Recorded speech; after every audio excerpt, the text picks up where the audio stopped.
Selamat datang kembali saya ucapkan kepada Bapak Ibu peserta seminar hari ini pada sesi terakhir kegiatan berbagi pemahaman dan pengalaman penerapan budaya positif di kelas oleh penyaji terakhir kita Ibu Nikade Dwi Rizka Rianti.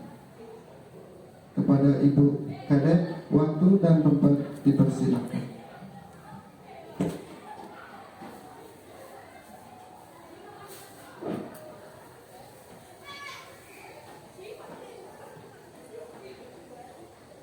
Baik, terima kasih Bapak Moderator atas waktunya. Assalamualaikum warahmatullahi wabarakatuh. Om Swastiastu. Salam bahagia untuk kita semua. Izinkan saya, Nikade Dwi Rizka Rianti, di sini berbagi pengalaman dan menyebarkan pemahaman penerapan budaya positif di lingkungan sekolah. Nah, di sini merupakan salah satu tugas saya dalam proses pendidikan guru penggerak. Nah, di sini saya akan menyebarkan pemahaman dan penerapan budaya positif di lingkungan sekolah. Ini tentang diri saya, biodata saya bisa Bapak Ibu lihat. Kemudian media sosial berarti bisa kita berbagi di sana. Selanjutnya, sebelum saya memaparkan materi, saya memiliki beberapa pertanyaan pemantik. Saya ingin tahu pendapat Bapak Ibu terhadap ketiga pernyataan ini. Nanti saya minta respon Bapak Ibu terhadap ketiga pertanyaan ini. Kita mulai ya. Mulai dari yang pertama. Menurut Bapak Ibu, apakah hukuman dapat mendisiplinkan murid? Ayo angkat tangannya yang sependapat. Berarti sependapat ya, hukuman dapat mendisiplinkan murid. Nah, sekarang yang kedua.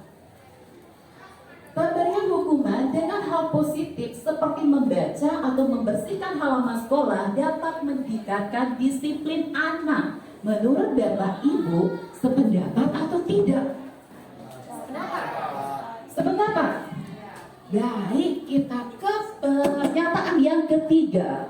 Memberikan penghargaan dapat meningkatkan motivasi belajar anak. Bagaimana? Sependapat atau tidak? Sependapat.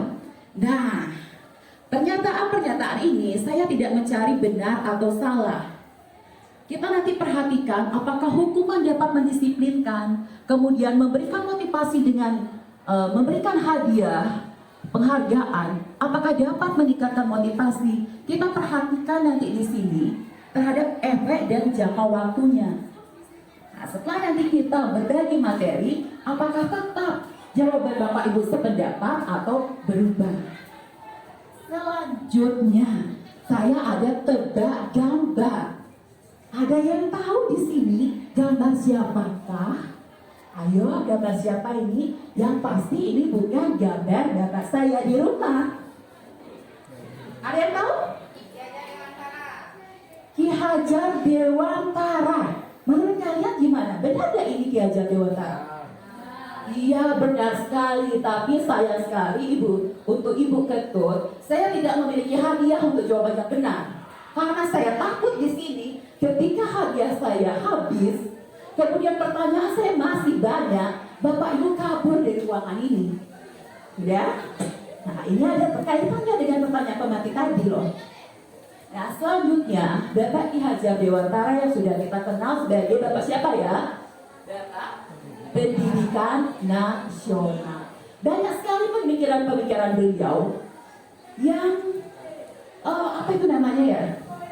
Banyak sekali pemikiran-pemikiran beliau yang sangat bermanfaat, berguna sekali dalam proses pendidikan kita saat ini. Pemikiran-pemikiran beliau inilah yang sekarang menjadi roh dari kurikulum Merdeka Belajar. Salah satu pemikiran beliau yang sangat saya tertarik di sini adalah, nah coba Bapak Ibu lihat, itu gambar apa? Gambar apa? Gambar petani ya. Gambar petani di sini beliau mengibaratkan pendidik sebagai petani. Kemudian lahannya itu adalah sebagai sekolah. Nah, di sini Ki Hajar Dewantara menjabaratkan pendidik sebagai seorang petani. Anak-anak tumbuh sesuai dengan kodratnya yang unik. Tidak mungkin di sini petani mengolah padi menjadi jagung ataupun sebaliknya. Kita menanam bibit padi, tidak mungkin nanti tumbuh adalah bibit jagung. Nah, yang bisa dilakukan petani itu apa? Apa yang bisa dilakukan oleh petani? Tentunya di sini adalah memberi pupuk, merawat tanah, pengairan yang cukup. Nah, begitu pun dengan lingkungan sekolah. Nah, di sini sekolah diibaratkan sebagai tanah tempat berjaga tanam, sehingga seorang guru perlu mengusahakan agar sekolah menjadi sebuah lingkungan yang menyenangkan, aman, nyaman, untuk bertumbuh serta dapat menjaga dan melindungi setiap murid dari hal-hal yang kurang bermanfaat yang dapat mengganggu perkembangan potensi murid. Hal ini juga sejalan dengan standar nasional pendidikan, yaitu pasal 12. Lingkungan yang positif sangat diperlukan agar pembelajaran yang terjadi adalah pembelajaran yang berpihak pada murid. Nah, dengan demikian, salah satu tanggung jawab seorang guru adalah bagaimana menciptakan suatu lingkungan yang positif, yang terdiri dari warga sekolah yang saling mendukung, saling belajar, saling bekerja sama, sehingga tercipta kebiasaan-kebiasaan baik. Dari kebiasaan-kebiasaan baik akan tumbuh menjadi karakter-karakter baik dari warga sekolah. Dan pada akhirnya, karakter-karakter dari kebiasaan-kebiasaan baik akan membentuk sebuah apa? Budaya positif. Apa itu budaya positif? Apa itu budaya positif? Iya, benar sekali. Budaya positif adalah suatu kebiasaan yang bernilai positif. Di dalamnya mengandung sejumlah kegiatan yang mampu menumbuhkan karakter murid. Untuk mewujudkan budaya positif ini tidak instan. Harus dilakukan sejak dini, konsisten dan berkelanjutan, dan adanya kerjasama atau kolaborasi dengan tri indra pendidikan. Ada yang ingat apa itu tri indra pendidikan?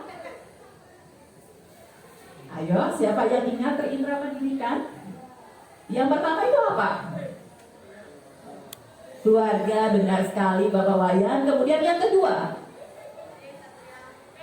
tempat kita sekarang berada? Sekolah. Kemudian yang ketiga, masyarakat. Berarti pintar-pintar sekali ya.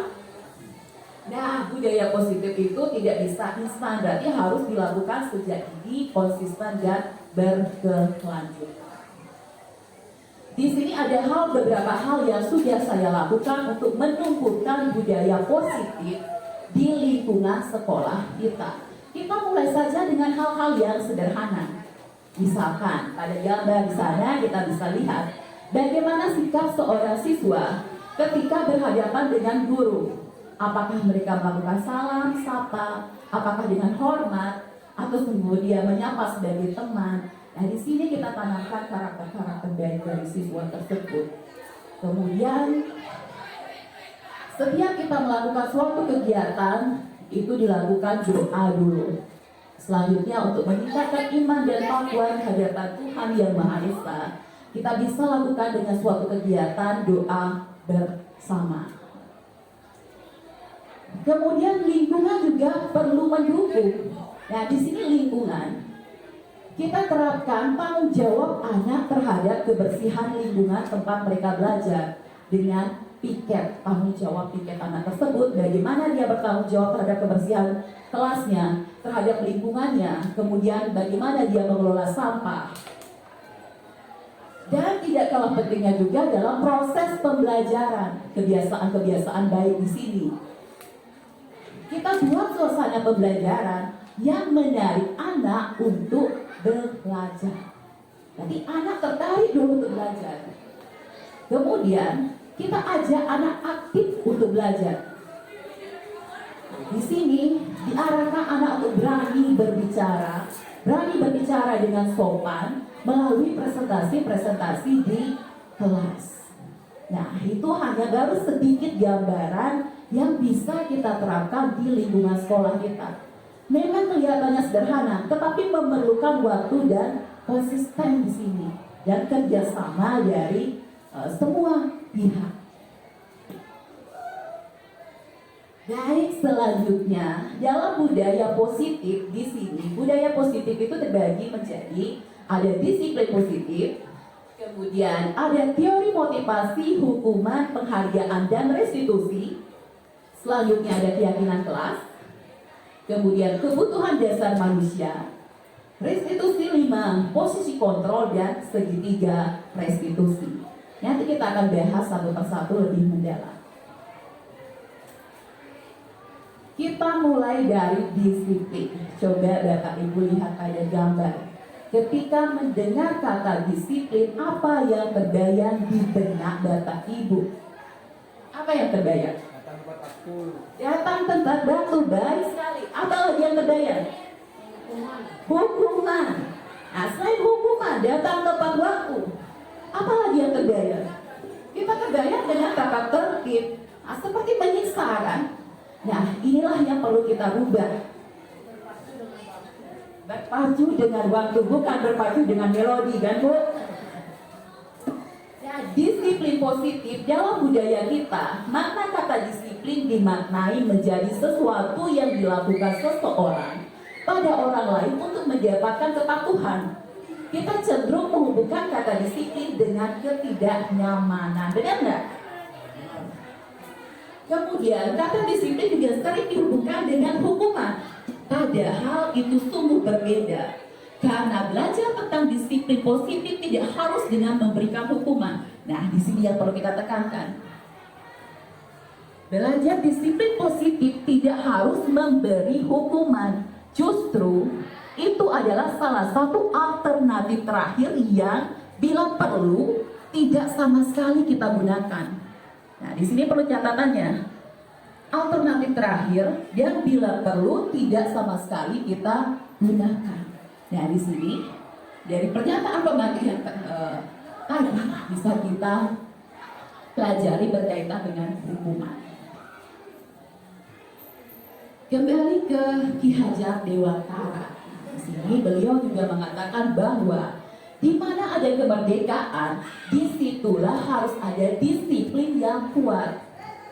Sungguh pun disiplin itu bersifat self-disiplin, yaitu kita sendiri yang mewajibkan kita dengan sekeras-kerasnya, tetapi itu semua sama saja. Sebab, jikalau kita tidak cakap melakukan self-disiplin, wajiblah penguasa lain mendisiplinkan kita. Jadi kalau kita tidak cakap mendisiplinkan diri, wajiblah penguasa lain mendisiplinkan diri kita. Dan peraturan demikian itulah harus ada di dalam suasana yang merdeka. Ini ada suasana yang merdeka.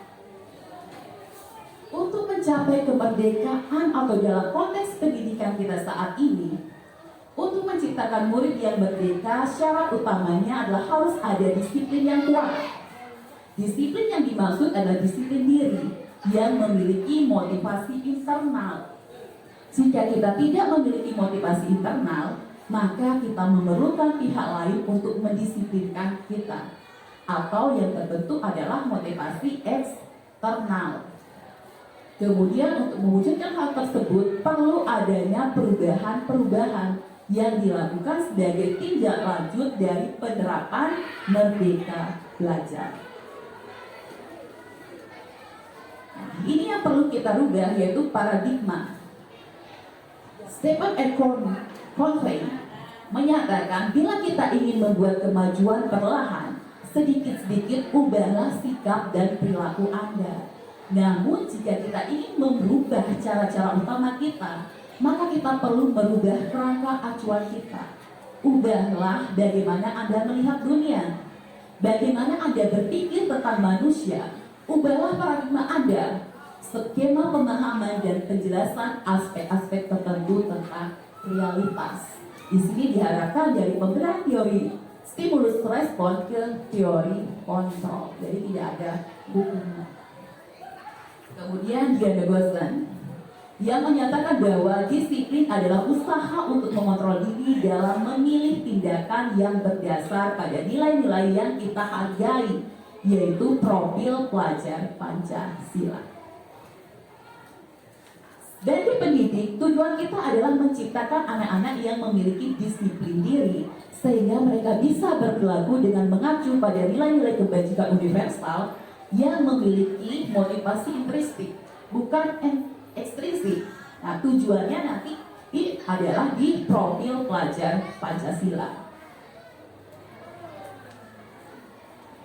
Selanjutnya ada nilai-nilai kebajikan universal.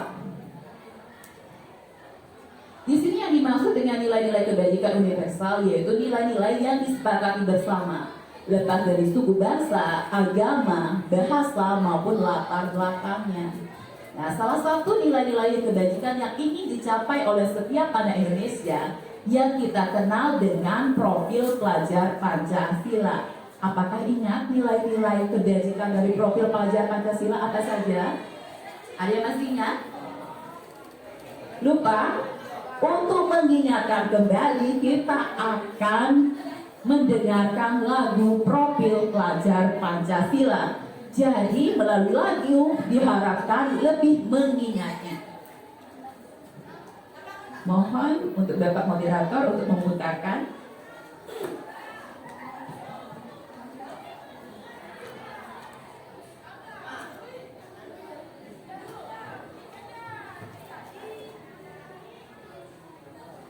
Saya minta bantuan di sini. Mungkin siapa yang mau meragakan geraknya? Ibu yang berbaju oranye mungkin? Sama ibu yang atau bapak ya? Bapak yang berbaju hitam. Ayo silakan bapak.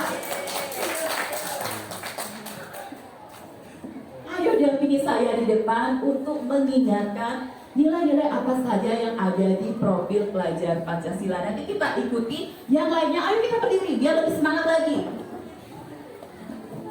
Ya, berdiri Bapak Ibu, kita akan mulai. Yang lainnya ikuti gerakan dari ibu dan bapaknya di sebelah saya ya.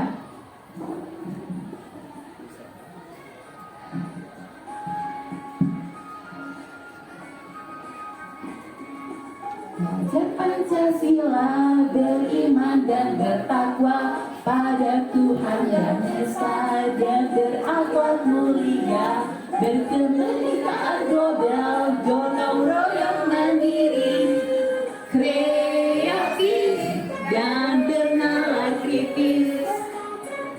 Sila beriman dan bertakwa. Ayo lebih semangat lagi. Mulia dan kebinekaan global, gotong royong mandiri, kreatif dan bernalar kritis. Ayo sambil goyang-goyang.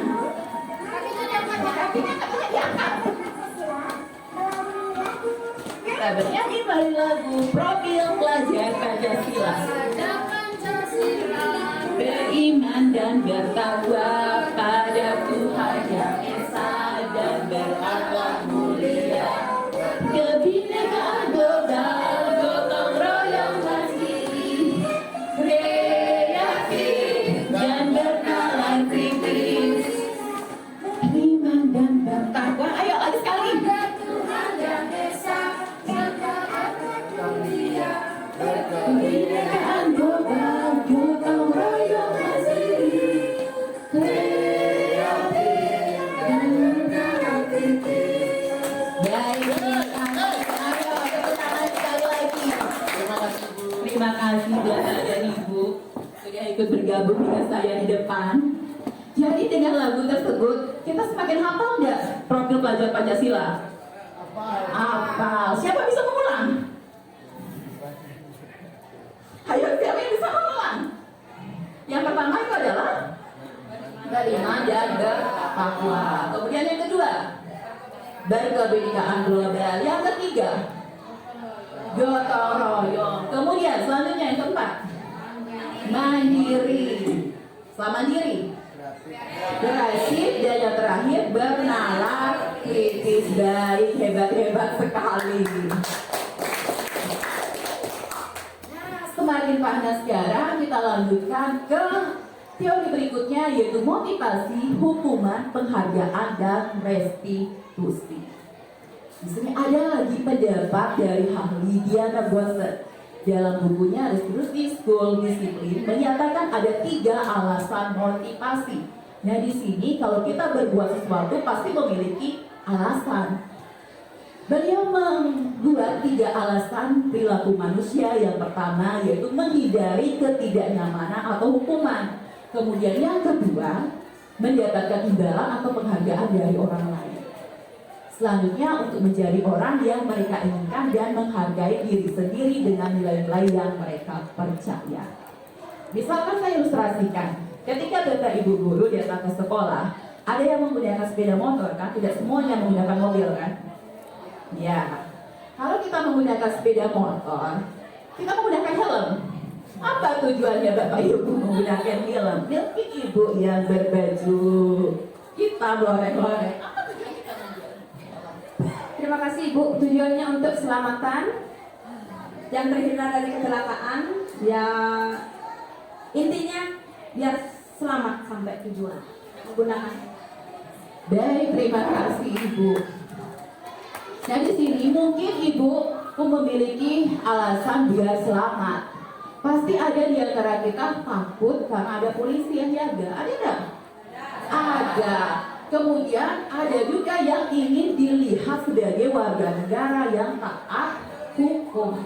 Nah apapun alasannya itu, kita lihat sekarang jangka panjangnya. Jika hanya takut terhadap polisi yang berjaga, kita akan memakai helm ketika ada polisi aja, benar nggak? Benar. Kemudian kalau kita ingin mendapatkan penghargaan, jika tidak diberikan penghargaan, apakah kita akan berbuat yang baik seperti itu atau tidak? Bisa saja tidak kan? Nah di sini kalau efek jangka panjangnya yang kita lihat yang pastinya adalah motivasi yang ketiga, ada ataupun tidak orang yang memberikan penghargaan atau memantau kita. Kalau sudah ada motivasi yang ketiga, pasti kita akan mendapatkan keselamatan. Begitu juga kita ibaratkan dengan anak didik kita. Nah, di sini dari ketiga motivasi perilaku manusia dalam mewujudkan disiplin positif yang harus ditanamkan dalam murid-murid adalah motivasi yang nomor berapa kira-kira ya? Nomor 3. Karena dengan memiliki motivasi tersebut, mereka telah memiliki motivasi dalam dirinya, yaitu intrinsik, yang berdampak jangka panjang. Motivasi yang tidak akan terpengaruh pada adanya hukuman atau hadiah.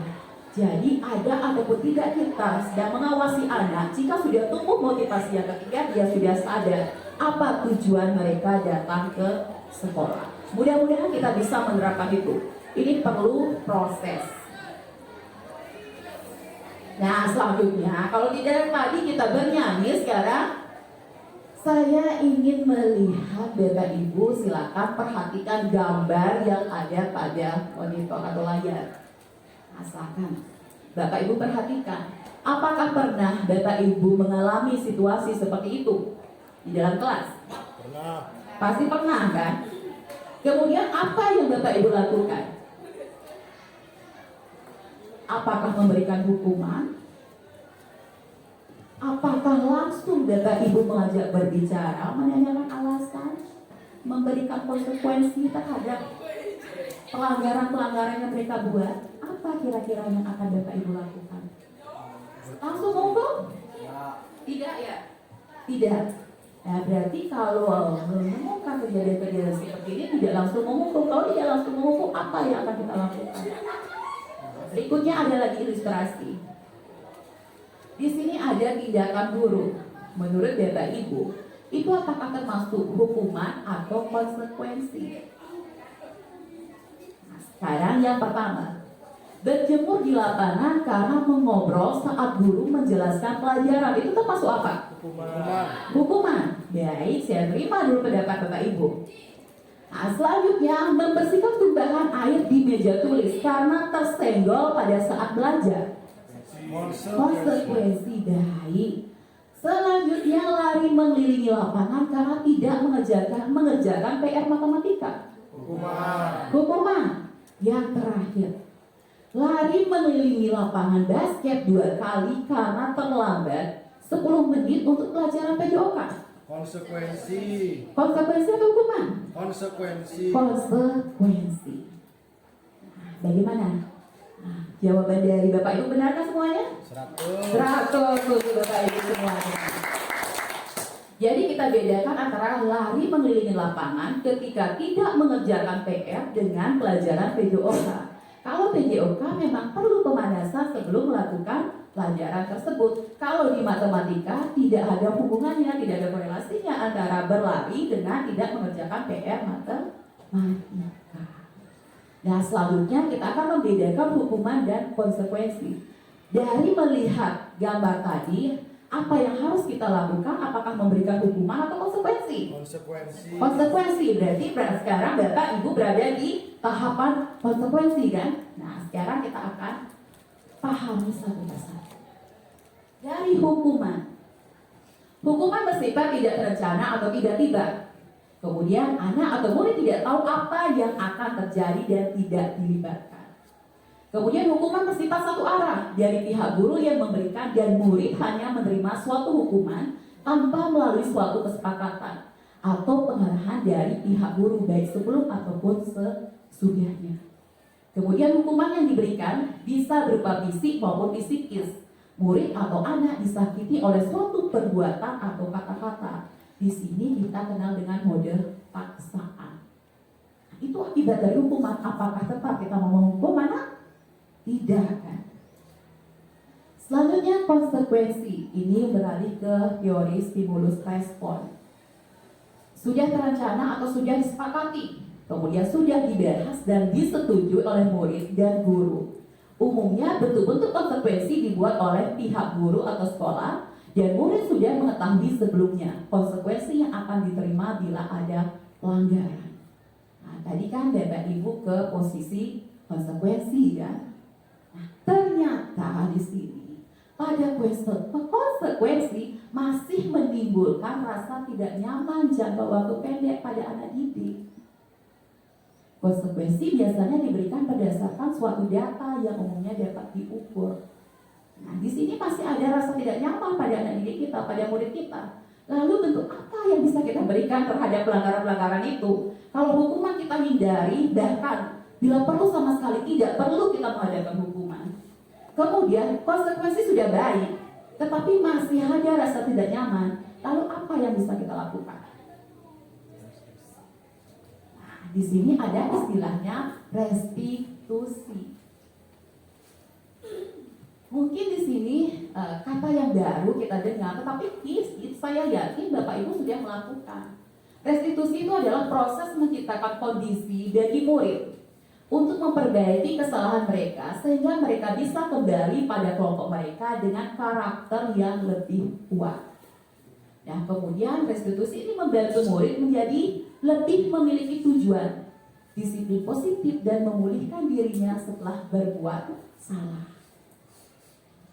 Ya, berarti sekarang ada yang lebih baik lagi yaitu restitusi. Bagaimana kita melakukan restitusi? Nanti ada materi berikutnya lagi, yaitu dengan menggunakan segitiga restitusi. Kemudian di sini ada ciri-ciri restitusi. Restitusi bukan untuk menebus kesalahan, namun untuk belajar dari kesalahan. Jadi ada didik itu belajar dari kesalahannya. Kemudian restitusi memperbaiki hubungan. Restitusi adalah tawaran, bukan paksaan. Restitusi menuntut untuk melihat ke dalam diri. Kemudian restitusi fokus pada karakter, bukan tindakan. Di sini restitusi menguatkan. Restitusi fokus pada solusi. Ingat di sini restitusi fokus pada solusi. Restitusi mengembalikan murid yang berbuat salah pada kelompoknya. Sanggup untuk melakukan restitusi? Baik, kita belajar bersama-sama ya. Nah, selanjutnya sebelum melakukan proses restitusi, kita perlu adanya keyakinan kelas. Dalam mewujudkan perilaku warga sekolah yang memiliki budaya positif, hal pertama perlu diciptakan dan disepakati adalah membuat keyakinan-keyakinan atau prinsip-prinsip dasar bersama di antara para warga kelas untuk mendapatkan nilai-nilai kebajikan yang disepakati bersama. Nah, ini ada petunjuk dalam pembentukan keyakinan kelas. Nah, keyakinan kelas hendaknya bersifat lebih abstrak. Mungkin Bapak Ibu masih bingung, gimana sih bentuk keyakinan kelas? Nah, nanti saya akan tunjukkan. Nah, sekarang teorinya dulu dalam pembentukan keyakinan kelas. Keyakinan kelas hendaknya bersifat lebih abstrak, kemudian keyakinan kelas dituliskan berupa pernyataan-pernyataan universal. Kemudian pernyataan dari keyakinan kelas senantiasa dibuat dalam bentuk positif. Keyakinan kelas hendaknya tidak terlalu banyak, sehingga mudah diingat dan dipahami oleh semua warga kelas. Keyakinan kelas sebaiknya sesuatu yang dapat diterapkan di lingkungan sesuai dengan kondisinya. Semua warga kelas hendaknya ikut berkontribusi dalam pembuatan keyakinan kelas lewat kegiatan curhat pendapat. Berarti di sini murid juga ikut mengeluarkan pendapatnya berkaitan dengan kelas impian yang mereka inginkan. Kemudian bersedia meninjau kembali keyakinan kelas dari waktu ke waktu. Berarti tidak tetap akan seperti itu. Sesuaikan dengan perkembangan murid kita. Nah, ini salah satu keyakinan kelas yang bersifat lebih sederhana. Nah, saya ambil dari keyakinan kelas 7. Kita ambil dulu nilai-nilai kebajikan universal yang ingin kita tanamkan pada anak. Misalkan hormat, bekerja, dan diterima dan dimiliki. Kalau hormat, kami meyakini bahwa sangat penting untuk menghormati semua orang dan barang milik orang lain. Itu salah satu bentuk dari keyakinan kelas dan seterusnya. Dan ini saya memiliki contoh keyakinan kelas yang sudah saya buat bersama anak-anak kelas 9C. Di mana dalam pembuatan keyakinan kelas saya memasukkan nilai-nilai kearifan lokal kita di Bali, yaitu Trikaya Parisuda. Trikaya Parisuda yang pertama itu adalah berpikir yang baik, kemudian yang kedua berkata yang baik, yang ketiga berbuat yang baik. Dari tiga nilai-nilai ini sini saya masukkan ke dalam keyakinan kelas. Nah, kita buat berdasarkan nilai-nilai dari Trikaya Parisuda. Kemudian di sana ada dokumentasi kegiatan yang sudah saya lakukan bersama anak-anak kelas 9C. Mudah-mudahan bisa menginspirasi untuk kita semua untuk membuat keyakinan kelas masing-masing.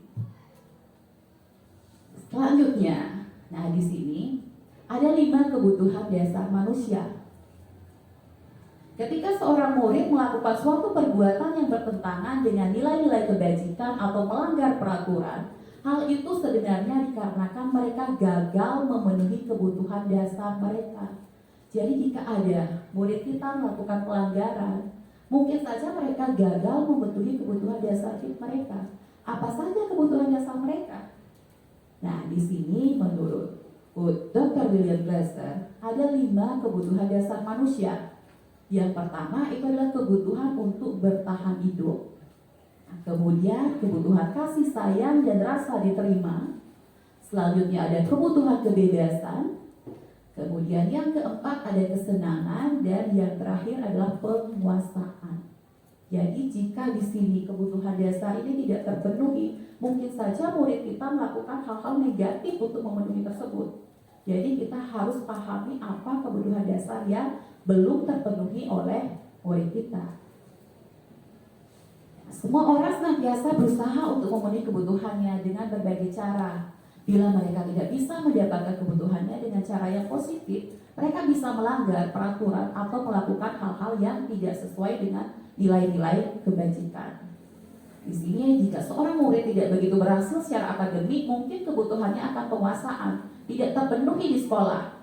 Oleh karena itu mungkin dia akan mencoba untuk memenuhi kebutuhannya akan penguasaan dengan mencoba mengatur orang lain di lapangan, bermain, atau bahkan menyakiti mereka secara fisik.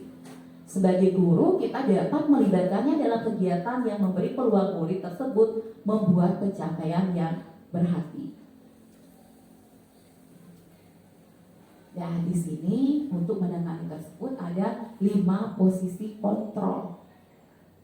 Dr. William Glasser berkesimpulan ada 5 posisi kontrol yang diterapkan seorang guru atau orang tua ataupun atasan bisa menggunakan 5 posisi kontrol ini dalam melakukan kontrol.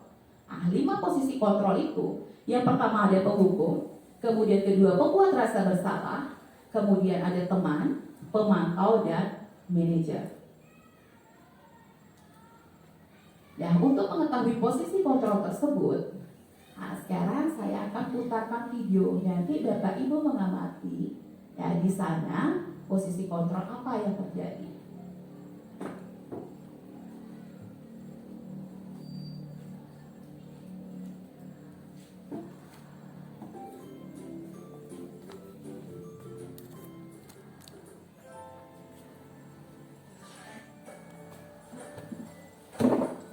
Silakan Bapak Ibu amati nanti di video.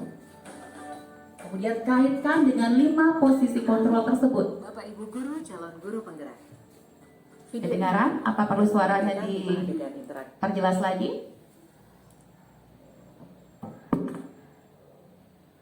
Si guru dan murid. Silakan menonton dan merefleksikannya.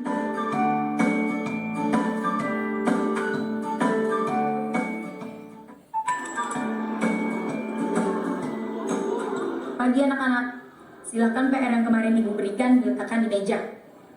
Anton, kamu sudah mengerjakan belum? Belum mengerjakan saya, Bu. Kamu selalu ya nggak ngerjain PR. Sekarang kamu duduk di depan, lalu tulis. Saya berjanji tidak akan mengulangi lagi. Saya berjanji akan berusaha menjadi murid yang rajin belajar sampai pelajaran saya selesai. Baik, cukup.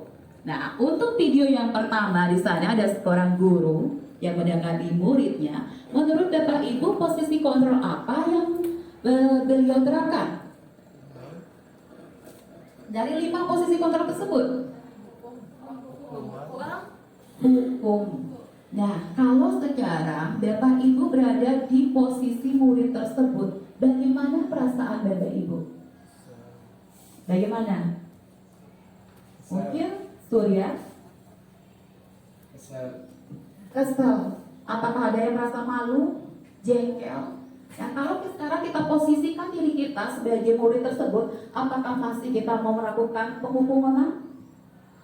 Tidak kan? Nah, baik, sekarang lanjut ke video berikutnya. Pagi anak-anak, hari ini ada tugas ya? Ada yang belum mengerjakan? Anton, kamu sudah mengerjakan? Belum, Pak. Kamu nggak ngerjain tugas ya? Kamu mau jadi apa nanti? Kamu lihat sekolah nggak sih?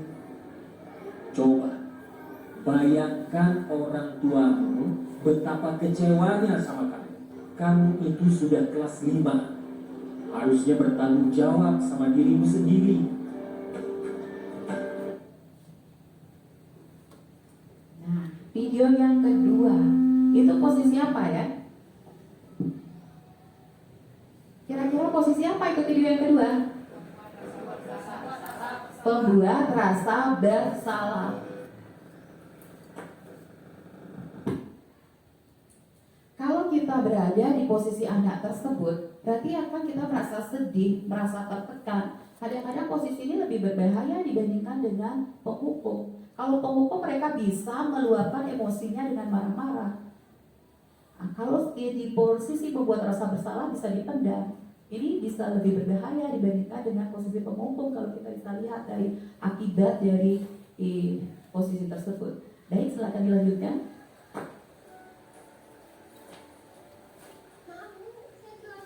Ya udah, nanti jangan diulangi lagi ya.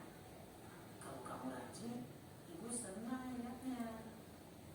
Ya, lain kali tepat waktu ya masuknya. Tos dulu dong. Ini kan kamu kan.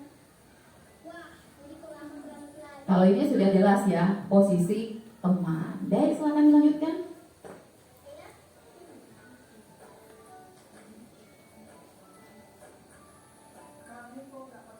Olahraga, Bapak catat kamu sudah 3 kali loh gak ikut olahraga bulan ini.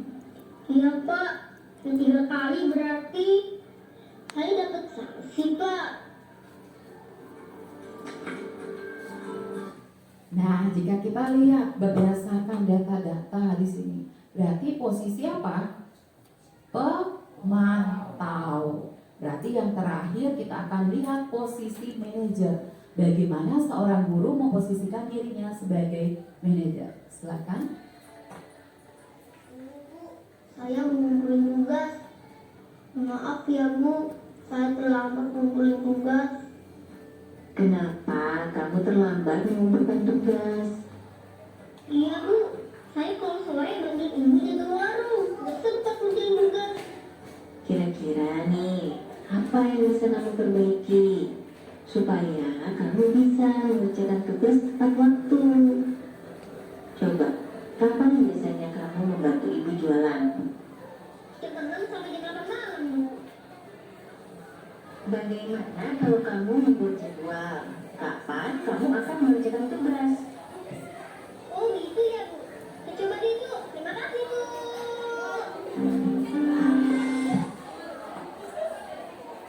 Baik, terima kasih Bapak Moderator sudah memutarkan videonya. Itu yang terakhir adalah posisi dari manajer.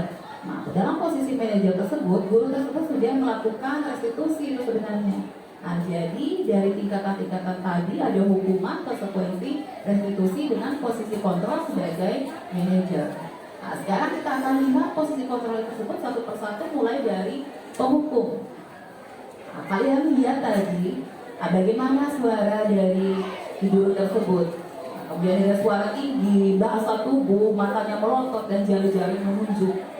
Itulah posisi seorang penghukum yang berakibat kemungkinan murid akan menjadi marah, mendendam, kemudian bersifat agresif. Bisa jadi sesudah kembali duduk, murid tersebut akan mencoret-coret bukunya. Bahkan yang lebih ekstrim, Bapak Ibu guru bawa sepeda motor, nanti ban motornya bisa dikempesin loh. Itu kalau posisi penghukum. Selanjutnya kita lihat di posisi membuat rasa bersalah. Posisi rasa bersalah. Nah, dari nada suara memelas, halus, sedih, kemudian bahasa tubuh merapat pada anak. Pada posisi ini biasanya guru akan bersuara lebih lembut. Pembuat rasa bersalah akan menggunakan keheningan yang membuat orang lain merasa tidak nyaman, bersalah atau rendah diri. Kata-kata yang keluar dengan lembut. Kemudian di sini hasilnya murid akan merasa bersalah telah mengecewakan ibu atau bapak gurunya. Ya, selanjutnya di posisi teman, nada suaranya ramah, akrab, dan bercanda. Bahasa tubuh merapat pada murid dan mata senyum dan wajah senyum jenaka. Nah, di sini ada akibat positif dan negatifnya. Positifnya guru akan dekat dengan siswa, kemudian negatifnya siswa akan merasa kecewa jika tidak ada guru tersebut membantu mereka. Baik, saya lanjutkan ke posisi pemantau. Dari nada suaranya bisa dilihat tadi dari tayangan video datar, bahasa tubuhnya formal, kemudian hasil yang diperoleh, murid memahami konsekuensi yang harus dijalankan karena telah melanggar salah satu peraturan sekolah. Nah, berarti di sini lebih ke konsekuensi. Guru tidak menunjukkan suatu emosi yang berlebihan menjadi marah atau membuat merasa berbuat salah. Yang terakhir ini yang kita harapkan yang bisa kita lakukan, yaitu posisi manajer. Ada suara tulus, kemudian bahasa tubuh tidak kaku, mendekat ke murid. Posisi di mana guru berbuat sesuatu bersama dengan murid. Kemudian mempersilahkan murid mempertanggungjawabkan perilakunya. Mendukung murid agar dapat menemukan solusi, menemukan solusi atas permasalahannya sendiri. Di posisi manajer, murid diajak untuk menganalisis kebutuhan dirinya maupun kebutuhan orang lain. Di sini pendekatan bukan pada kemampuan membuat konsekuensi, namun dapat berkolaborasi dengan murid bagaimana memperbaiki kesalahan yang ada. Nah, sekarang kita yang terakhir yaitu segitiga restitusi. Bagaimana penerapan dari restitusi tersebut? Segitiga restitusi itu merupakan proses menciptakan kondisi bagi murid untuk memperbaiki kesalahan mereka sehingga mereka bisa kembali ke kelompok mereka dengan karakter yang lebih kuat. Adapun tahapan segitiga restitusi itu ada menstabilkan identitas, validasi tindakan yang salah dan menanyakan keyakinan. Nah, bisa dilihat pada gambar di sini tahapan-tahapan dari segitiga restitusi. Tahapan-tahapan dari segitiga restitusi ini boleh juga kita putar-putar, tidak harus selalu di tahapan pertama yang terdahulu, disesuaikan dengan kondisi saat kita menangani murid kita. Nah, ini salah satu restitusi yang sudah saya lakukan. Di kejadiannya ketika saya tidak bisa mengajar di dalam kelas, saya memberikan tugas. Kemudian kelas ada anak-anak yang teriak-teriak karena diganggu oleh temannya. Nah, di sini saya melakukan restitusi. Nah, ini sekadar cuplikan saja saya berikan restitusi yang sudah saya lakukan. Nah, selanjutnya untuk langkah-langkah restitusi tersebut, apa yang sudah saya lakukan? Yang pertama itu menstabilkan identitas. Dalam menstabilkan identitas di sini kita membuat anak itu merasa nyaman. Istilahnya kontrol emosi anak dulu. Ada pun pertanyaan-pertanyaan yang bisa kita kemukakan pada tahap menstabilkan identitas itu adalah tidak ada manusia yang sempurna. Istilahnya tak maju dikit lah murid kita. Kemudian saya juga pernah melakukan kesalahan seperti itu. Kita bisa menyelesaikan ini dan lain-lainnya bisa Ibu, Bapak Ibu guru gunakan yang pertanyaan seperti itu. Nah, selanjutnya divalidasi tindakan yang salah. Kita menanyakan apa alasan mereka melakukan hal tersebut. Nah, menurut teori kontrol, semua tindakan manusia, baik atau buruk, pasti memiliki maksud atau tujuan tertentu. Seorang guru yang memahami teori kontrol pasti akan mengubah pandangannya dari teori stimulus respon ke cara berpikir proaktif yang mengenali tujuan dari setiap tindakan kita. Mungkin kita tidak suka sikap seorang anak yang terus-menerus merengek. Tapi bila kita sikap itu mendapat perhatian kita, maka telah memenuhi kebutuhan anak tersebut. Hal-hal yang bisa kita tanyakan pada tahap yang kedua, yaitu saat validasi tindakan, Bapak Ibu bisa menanyakan pertanyaan seperti ini. Kamu pasti punya alasan mengapa melakukan hal ini, tapi tidak langsung memvonis anak tersebut. Kemudian kamu pasti bangga pada dirimu sendiri karena kamu telah melindungi sesuatu yang penting buatmu. Nah, Bapak Ibu juga bisa menggunakan pertanyaan, kamu boleh mempertahankan sikap itu, tapi kamu harus menambahkan sikap yang baru. Kemudian tahapan yang terakhir dari segitiga restitusi yaitu menanyakan keyakinan. Nah, ada pun pertanyaan-pertanyaan yang bisa kita gunakan dalam tahapan menanyakan keyakinan yaitu menekankan nilai-nilai yang mereka percayai. Nah, di sini bisa kita gunakan apa nilai-nilai umum yang telah kita sepakati dari keyakinan-keyakinan kelas tersebut. Kemudian apa bayangan kita tentang kelas yang ideal, kelas impian mereka seperti apa. Kemudian kamu mau menjadi orang seperti apa. Nah, itu beberapa pertanyaan yang bisa kita gunakan dalam menanyakan keyakinan. Baik, itu pemahaman atau penyampaian materi yang bisa saya sampaikan berkaitan dengan budaya positif. Kemudian di sini saya juga akan menyampaikan aksi nyata berkaitan dengan budaya positif yang sudah saya lakukan di kelas.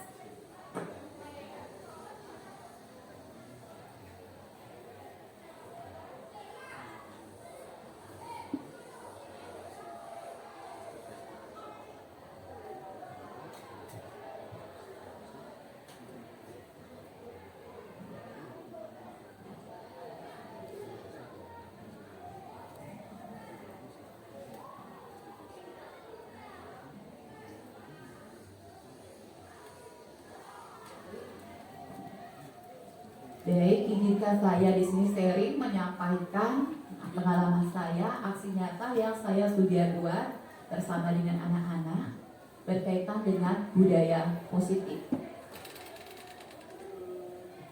Rancangan aksi nyata saya di sini adalah penerapan budaya positif di SMP Negeri 2 Ubud melalui sikap saling menghormati dengan menerapkan konsep Trikaya Paristuda dalam pembuatan keyakinan kelas. Yang melatar belakangi kegiatan saya ini, kita ketahui bahwa pengaruh globalisasi yang sangat pesat dengan semua serba digital itu ada pengaruh positif dan negatifnya. Nah, disinilah perlunya penanaman karakter untuk menyaring informasi tersebut. Salah satunya bisa kita gunakan kearifan lokal yang kita percayai di Bali, kearifan lokal sosial kita, yaitu Trikaya Paristuda. Trikaya Paristuda, 3 perbuatan yang disucikan. Yang pertama itu adalah berpikir yang baik, kemudian dari pikiran yang baik, berbicara yang baik, dapat berbicara yang baik, sudah berpikir baik, berbicara yang baik, kemudian berperilaku yang baik. Itu yang mendasari saya melakukan aksi nyata ini. Kemudian adapun tujuan dari aksi nyata saya adalah murid mampu menyaring informasi yang diterima melalui berpikir yang baik atau bernalar kritis sesuai dengan nilai-nilai profil pelajar Pancasila, salah satunya adalah bernalar kritis. Kemudian membiasakan murid berani berbicara dan mengungkapkan pendapatnya di depan umum dengan menggunakan kata-kata yang baik dan sopan. Ini juga tuntutan pelajaran di abad 21, komunikasi. Kemudian yang ketiga, menumbuhkan budaya saling menghormati melalui perilaku yang baik antar sesama. Nah, tolak ukur munculnya ide atau gagasan baru yang inovatif dan seterusnya tidak saya bacakan lagi. Kemudian lini masanya, dukungan yang saya perlukan. Nah, saya lebih terfokus pada kegiatan yang sudah saya lakukan. Yang pertama tentunya dalam lingkungan sekolah kita melakukan suatu kegiatan harus ada izin terlebih dahulu dari pimpinan kita. Kemudian mensosialisasikan dengan warga sekolah. Nah, selanjutnya di sini saya ada proses membuat keyakinan kelas. Nah, ini salah satu proses yang saya buat. Pada pertemuan ini awal pembelajaran kita di awal semester kita akan membuat keyakinan kelas. Kita jelaskan dulu apa itu keyakinan kelas. Sekolah itu kelas seperti apa impian mereka. Tahapan-tahapan dalam pembuatan keyakinan kelas kita jelaskan dulu ke mereka. Kemudian tujuan kita membuat keyakinan kelas itu apa? Di sini saya tekankan dengan nilai-nilai kebajikan Trikaya Parisudha. Nah, itu langkah-langkah yang saya jelaskan ke siswa. Nah, kemudian di sini ada proses dalam menuliskan impian mereka. Nah, saya berikan stick note. Nah, kemudian mereka tuliskan di sana apa impian-impiannya mereka. Selanjutnya kita tempel, kita klasifikasikan berdasarkan 3 poin, yaitu berpikir yang baik, kemudian berbicara yang baik, dan berbuat yang baik. Nah, ini juga salah satu kegiatannya. Ini sudah terbentuk keyakinan kelas yang sudah disepakati, ditandatangani, dan terbentuklah keyakinan kelas yang berdasarkan Trikaya Parisudha pada kelas 9C. Coba dibacakan, Bu. Dibacakan untuk ininya ya. Iya, mohon dibaca Ibu untuk Ya, keyakinan kelas. untuk keyakinan kelasnya baik. Sebentar, Bu.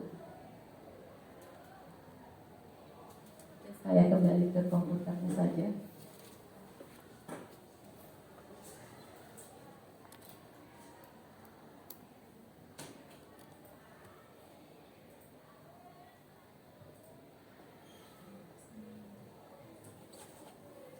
Baik, yang pertama di sini yang berpikir yang baik.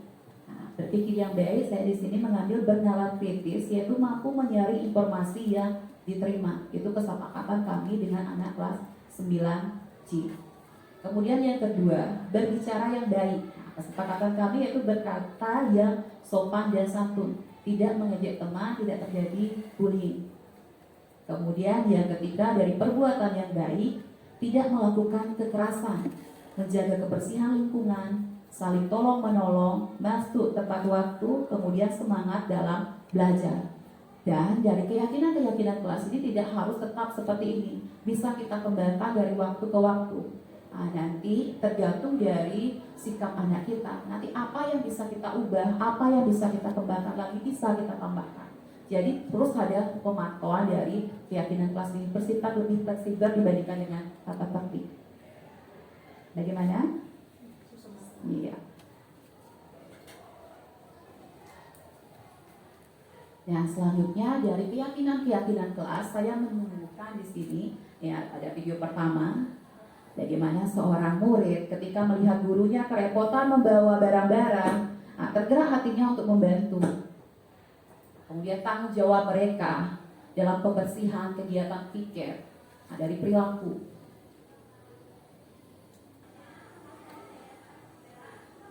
Nah, di sini saya juga membiasakan anak untuk berani berbicara. saya biasakan di awal pembelajaran anak berani berbicara. Kita mulai dari topik-topik yang ringan terlebih dahulu, tentang hobi mereka mungkin, tentang kegiatan-kegiatan mereka yang mereka sukai. Nah, di sini kita bisa lihat bagaimana mereka berbicara maupun tidak berbicara dengan baik, menuangkan ide-idenya mereka sesuai dengan konsep Trikaya Paristuda. Saya hanya ambil beberapa contoh saja.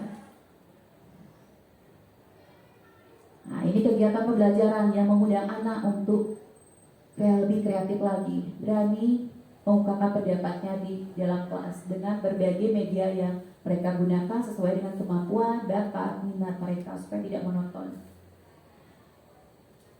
Nah, itu saja yang bisa saya sampaikan. Nah, sekarang waktu saya serahkan ke Bapak Moderator. Baik, terima kasih. Penyajian yang sangat luar biasa. Bapak Ibu beri aplaus dulu kepada kita. Nah, Bapak Ibu tadi sudah dijelaskan dengan panjang lebar oleh Bu Kadek Dwi Rizka Arianti tentang bagaimana menumbuhkan budaya positif di sekolah, kemudian tentang bagian-bagian disiplin positif tersebut, serta terakhir tadi sudah ditunjukkan oleh aksi nyata yang dilakukan oleh Bu Kadek di kelas. Nah, termin pertama sudah kita selesaikan. Sekarang kita akan lanjut pada termin kedua, yaitu sesi tanya jawab. Nah, barangkali Bapak Ibu ada yang ingin diketahui lebih jauh tentang bagaimana budaya positif tersebut dan bagaimana penerapan di kelas. Nah, ruang dan waktu dipersilakan kurang lebih untuk 2 penanya. Silakan Bapak Ibu yang ingin bertanya, waktu dulu.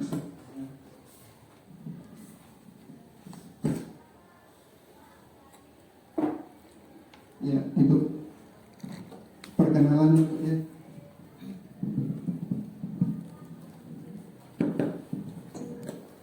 Om Swastiastu. Terima kasih atas kesempatan yang diberikan pada hari ini. Luar biasa kepada Ibu Kadek Rizka Yanti dengan materi yang sudah disampaikan.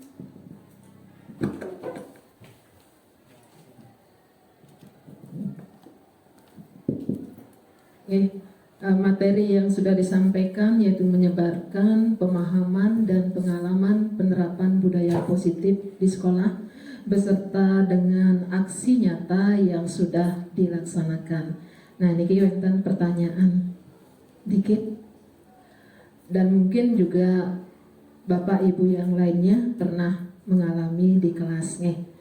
Di dalam mewujudkan perilaku warga sekolah yang memiliki budaya positif, hal yang perlu diciptakan dan disepakati salah satunya adalah membuat keyakinan kelas. Pertanyaannya, jika ada murid yang tidak mengindahkan atau melanggar keyakinan kelas yang sudah kita buat atau sepakati, nah apa yang bisa kita lakukan selaku guru? Suksema, Niko mantan pertanyaan. Baik, terima kasih. Pertanyaannya sangat luar biasa dari Ibu Martiutami. Kira-kira inti dari pertanyaan tersebut adalah apabila ada murid yang melanggar keyakinan kelas, itu apa yang akan kita lakukan? Nah, itu pertanyaan pertama. Silakan pertanyaan yang berikutnya. Ya, dipersilakan.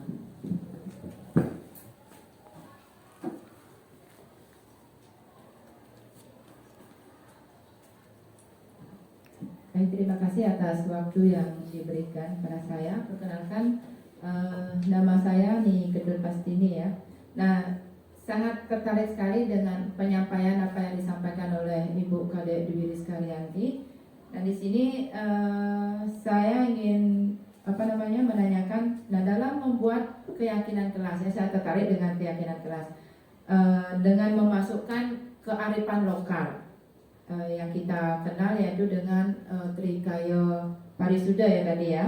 Nah, apakah hal tersebut dapat juga kita tetapkan atau terapkan dalam proses pembelajaran kita di kelas. Ini mungkin bisa diberikan masukan sedikit agar saya lebih paham mengenai tentang kearifan lokal yang bisa kita masukkan dalam keyakinan kelas kita, apa bisa dipakai atau diterapkan dalam proses pembelajaran kita. Terima kasih.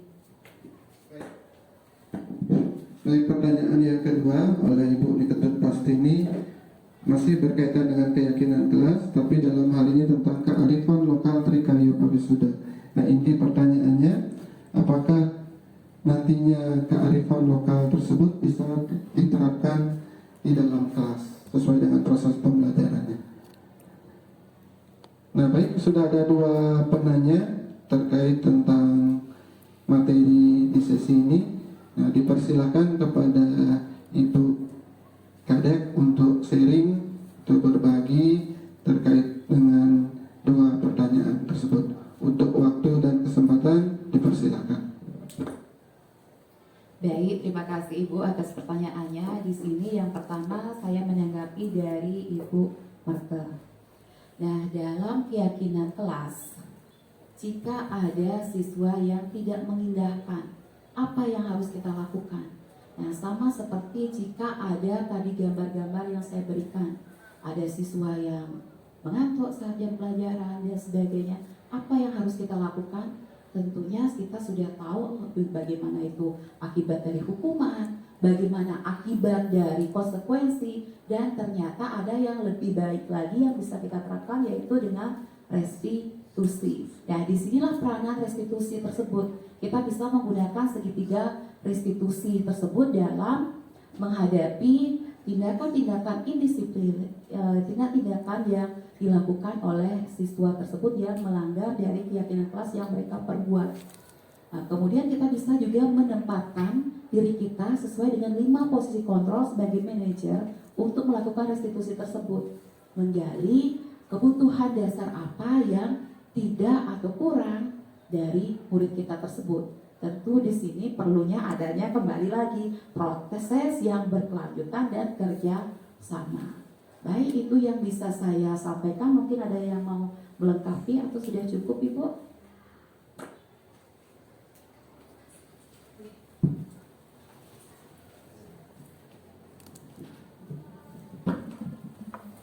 Sudah Ibu Kadek, sudah cukup. Mungkin kalau bisa tolong diberikan contohnya. Okay. Baik, untuk contohnya tadi sepintas saya sudah berikan. Nah, ketika saya tidak masuk kelas, ada siswa yang melakukan pelanggaran. Nah, di situ kita melakukan restitusi dengan pertanyaan-pertanyaan yang sudah disampaikan tadi. Kita ajak ngobrol, stabilkan emosinya, kemudian validasi tindakan, selanjutnya nilai-nilai apa yang mereka percayai. Nah, itu saja mungkin. Ibu gimana? Sudah? Ya. Selanjutnya saya akan menanggapi dari pertanyaan Ibu Ketut Pastini terkait juga dengan keyakinan kelas. Apakah Trikayu Parisuda itu dapat kita gunakan di kelas? Nah, di sini mungkin dari contoh yang saya perlihatkan lebih ke perilaku murid kita sehari-hari. Nah, untuk kegiatan pembelajaran kita di kelas yang sudah kita ketahui, di sana ada pendahuluan, ada kegiatan inti, kemudian ada penutup. Ya, seperti yang di FPP itu, kita juga bisa menerapkan Trikayu Parisuda. Di pendahuluan misalkan, dari perbuatan mereka. Nah, dari materi-materi yang kita berikan di sana, kita lihat perbuatan mereka, bagaimana mereka menanggapi materi-materi tersebut. Kemudian berbicara, presentasi di depan kelas. Dari presentasi di depan kelas, mereka mengungkapkan ide-ide mereka. Berpikir yang baik, kalau sudah berpikir yang baik, mau bisa mengungkapkan ide-idenya. Kemudian dari refleksi juga kita bisa lihat berpikir yang baik. Nah, jadi refleksi untuk kegiatan pembelajaran berikutnya. Nah, itu saja Ibu. Bagaimana? Cukup? Bagaimana Bapak moderator, Mbak punya? Masih ada waktu Ibu. Silakan kita lanjutkan untuk termin berikutnya. Jika ada yang masih ada pertanyaan atau berbagi terkait tentang aksi nyata tersebut, silakan dipersilakan. Mungkin di sini berbagi pengalaman juga ya, supaya tidak selalu pertanyaan. Ada yang mau berbagi pengalaman? Ya, silakan Ibu. Nanti perkenalan diri terlebih dahulu.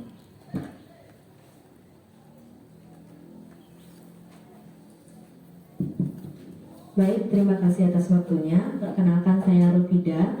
Di sini saya ingin bertanya, Ibu. Sebelumnya saya punya pengalaman di kelas saya ada siswa yang rebutan minyak angin, lalu minyak anginnya terlempar dan pecah. Lalu saya menyuruh mereka untuk membersihkan.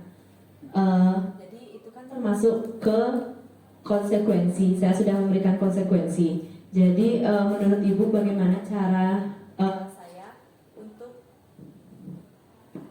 memberikan restitusi dalam masalah tersebut? Dan pada ciri-ciri restitusi itu tadi saya lihat ada tawaran dan paksaan. Dan saya mengartikan tawaran itu memberikan tawaran